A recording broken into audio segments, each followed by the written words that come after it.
What's going on, YouTube? Big Mac fanatic coming at you from sunny California.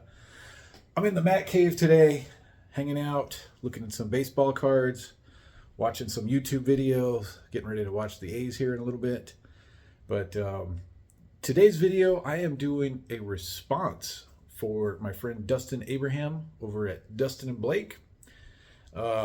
It's not a contest response. This is he did a video asking a question, so this is more of a topic type, and he was asking if it would be better if he put all his funds towards collecting one player, that being Kirby Puckett, or if he should continue to collect the way he does, and a little bit of he and I have a very similar style. We're both team collectors, and we have some player PCs, and then we have our main PC, his being Kirby Puckett. But anyhow, I don't think Dustin was necessarily really asking the question as much as trying to get some conversation going. But me being a player collector and feeling that I have a lot of experience in this subject, I've been a player collector for most of my life, to be honest. I was a player collector before I even knew what a player collector was, before I knew that anybody else even collected that way. It was just something when I was a little kid, decided to focus first really on A's cards, and then I would say by 88, I would have probably considered myself a McGwire player collector, even though, probably had a page, maybe 2 pages in my binder of just McGwire. It was always like the first player, and I'd have two pages of McGwire. I probably had a page of Canseco next, something like that. But yeah, that was, for me, I guess I was kind of lucky finding what I like to collect at a very early age, and not being influenced by anybody else to collect that way. That's just something I chose to do, and it turns out that there's a lot of people in this world, or like country world, who have similar tastes, and like to collect a certain way. But one of the things that I was going to add is that I'm definitely a team collector, and although McGwire is my main focus, I can't be one of those collectors that only collects McGwire, or of your player, only collect one player. I can't do it. I like to have a constant flow of baseball cards coming in, and like, take for instance, this was a really slow week, and it was, I think I got like 2 baseball cards this week, and that just, like, I'm gonna have to make a Mason Miller order or something, or another order with a variety of players. Throw some Ricky in there, throw some, Eric Chavez, etc. But the reason why I can't be a player, only one player only, is because I like to have steady flow of baseball cards coming in, and if I had a bigger budget, I would probably have bigger side PCs. But I do have to make a lot of sacrifices in the way I collect in order to have be able to collect the McGwire cards that I do. That being said, that's what's right for me. I do have friends that collect only one player, and all their funds, all of their time and energy goes into collecting one player.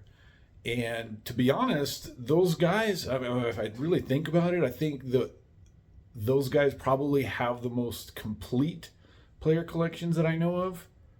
But I also know that those guys all go months sometimes without getting a card, and that's just not for me personally. I mean, I guess for them it works, and that's, what I mean? That's what they like to do. I mean, so they should collect that way.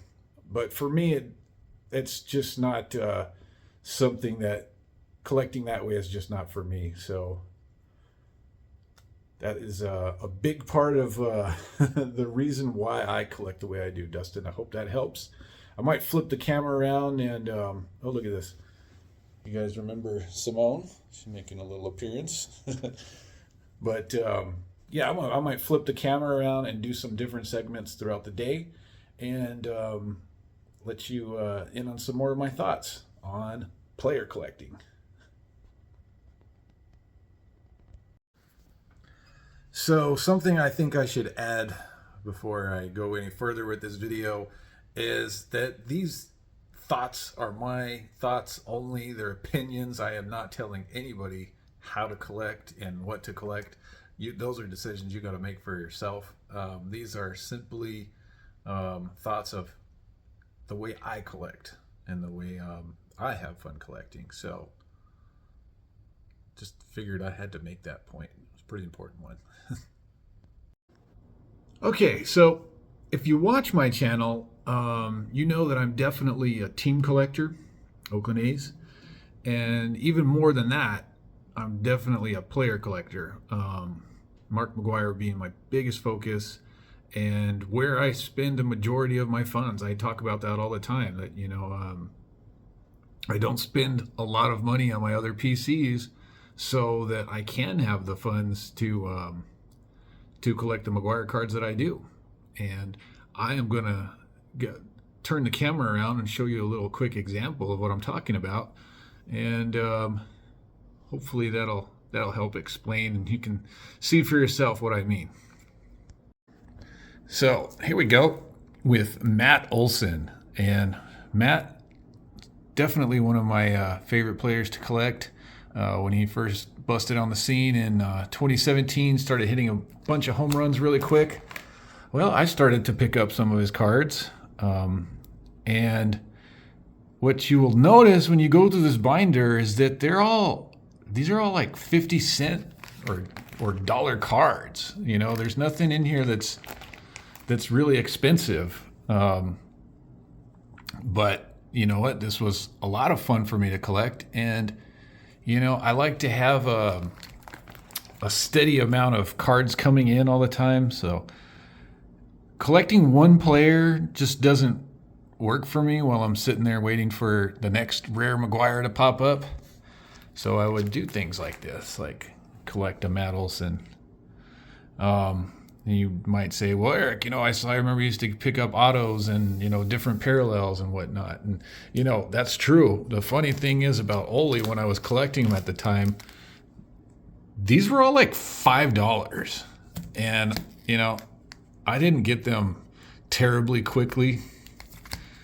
I picked them up from time to time, probably maybe, I don't know, one a week or a couple a month, or something along those lines, just when I had some extra funds and wasn't buying McGwires. I mean, these were all like $5. I'm not even joking. Now, that's not to say that I never spend big money on a card on somebody else. Once in a while I will splurge. Like, take for instance, I remember I bought this. I think I paid like $25 for this card, which might seem kind of cheap, but considering that, I put most of my funds towards McGwire, getting a $25 card was kind of, it's a little expensive. But I will splurge from time to time, and I don't regret that. I'm glad I bought this when I did. I actually still watch Ole. I watch a lot of Braves games just to see how he's doing, and not looking so great this year, but I'm sure he'll turn that around. But the point of that all was that I collect these cards to have fun and have a steady flow of baseball cards coming in so that I can afford to buy cards like this when they pop up.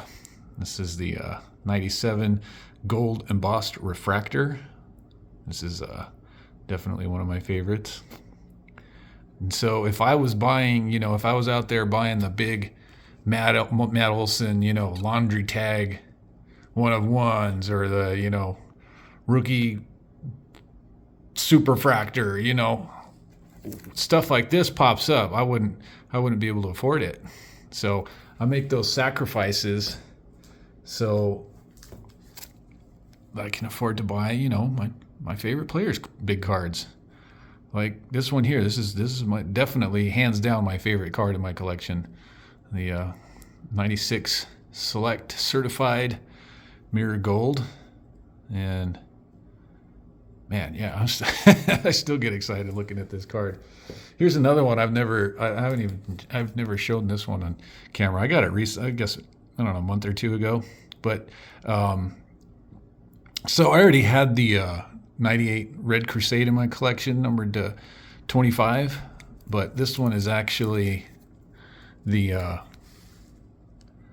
executive promo. So you can see there, instead of having a serial number to 25, it's XX of 25. These were, so this was once owned by one of the higher ups at Donruss, and I have no idea how it got out onto the market, but I'm sure glad that I own it now. Estimated print run on these is 5, and I know of where 2 copies are. So for all I know, the other executives that had one of these might still have it. Who knows? It's really rare, really tough card to find. And yeah, that's just the whole point of it. What I was talking about is that I collect, I'm on a big strict budget with other players that I like to collect, so that I can afford to get those big McGwire cards. So, one of the things I do, or don't do, for that matter, is I don't chase a certain number or look at card rankings, player rankings. I don't see who has a bigger McGwire collection than me. I don't look at those numbers of total unique cards. I don't look, or versus other players, because to me that's just, it's something that should happen organically. You should just, it should just happen on its own. You don't I don't feel like I need to go out and try and buy card after card and put all this unwanted pressure on myself to move up on some ladder or some rankings. Like, I don't care. I'm not trying to, I collect because it's fun. I'm not trying to get stressed out. I think, let's see, I've been on social media, baseball card social media, for about 6 years now. And I would say one of the biggest things I've seen with player collectors dropping out, it's usually those guys that collect a ton of cards really quick. They get burnt out and, sell off their collection, and they're done. So, to me, it's just I don't personally like to do that. So, I mean, I don't even know exactly how many unique cards I have, to be honest. I know a ballpark number, but I don't know it down to the to the last single card. I don't know. I guess I don't feel like I should be judged on how good my collection is by how many unique cards I have, or where I'm ranked on some list. So I was just getting ready to edit the video, and I watched the part where I'm talking about the card rankings, and I realized it might have sounded kind of harsh, and I didn't mean for it to sound that way. It's just I'm simply trying to talk about the way I collect, and I don't collect to move up in rankings or to see exactly how many cards I have. I collect because I have fun getting cards of McGwire and completing, rainbows and searching for cards for a long time. The hunt has always been like you know, one of the funnest things about player collecting for me. But I mean, if you have fun, kind of being like, I guess, like a competitive collector, then by all means, then have at it. But I was simply saying it's just not the way I collect. And if I was collecting the same way before any rankings were around on any checklists or website or whatever, I was collecting that same way. And even if they all disappeared for some reason, I'd still be collecting exactly the same way. So for me, just the point of my player collecting isn't to move up in any kind of rankings or be competitive or have the best collection. And I also might add, I don't think having the biggest collection necessarily means having the best. Just thought I might add that in there because I think that's a matter of opinion, and I don't know. My opinion. Maybe you guys will get something from that. I don't know. So, Dustin, I hope that answers some of your questions, even though I really don't think you're going to change the way you collect. It seems like you have fun collecting exactly the way you do. So, like I said, I think it was more of a conversation video, but hopefully that makes sense to some of you guys and lets you in on like maybe why I collect some of the stuff the way I do. And hopefully it was an entertaining video. You guys get something from it. And yeah, until the next one, I got a big mail day coming in. What's today, Sunday? Hopefully tomorrow, not Tuesday the latest. I thought I was going to be here by the weekend, but anyhow, I'm babbling. Everybody enjoy the rest of your weekend, and thanks for watching. Talk to you soon.